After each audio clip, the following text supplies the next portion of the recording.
আমরা আমাদের অনেক হ্যাপি লাগতেছে। আমরা আসি আজকের মানে সাগরের গর্জনটা অনেক ভালো। তা আমরা আবহাওয়া কতটুকু খারাপের মধ্যে আছে ওটা কিন্তু আমরা নিশ্চিত করতে পারতেছি না, বাট আমরা অনেক এনজয় করতেছি এখানে। অনেক বাতাস, তারপরে আবহাওয়া, সাগরের অবস্থান, অনেক ঢেউ।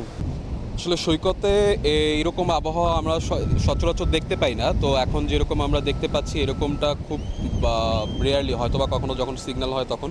তবে নিরাপত্তার ব্যাপারে আমার কাছে মনে হয় যে আমাদের যারা লাইফগার্ড ভাইয়ারা আছেন বা আমাদের ট্যুরিস্ট পুলিশ আছেন তারা আমাদেরকে রেগুলার আপডেট দিচ্ছেন, যেমন সমুদ্রের পাড়ে যাওয়া যাবে না বা বাচ্চাদেরকে নিয়ে সমুদ্রের ভিতরে যাওয়া যাবে না। তারা আমাদেরকে ওইভাবে সময় টাইম টু টাইম আমাদেরকে আপডেট করতেছেন। তো নিরাপত্তা নিয়ে আমরা সন্তুষ্ট, আমরা যারা আছি।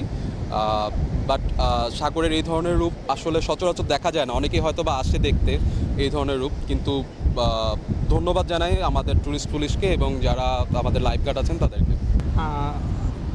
সমুদ্রের এই পরিস্থিতিটাকে আমার কাছে ভয়ঙ্কর সুন্দর মনে হয় অনেক সময়। যে বৃষ্টি, সমুদ্রের পাড়ে বৃষ্টি, প্রচুর গর্জন। এই গর্জনের শব্দটাকে সবাই ভালোবাসতে পারে কিনা জানি না, আমার কাছে খুবই ভালো লাগে। আর নিজেকে নিরাপদ রাখার জন্য পানিতে নামছি না, হয়তো বা পায়ে পানি পা ভিজাচ্ছি, কিন্তু এই প্রচণ্ড বাতাসের মধ্যে আমার কাছে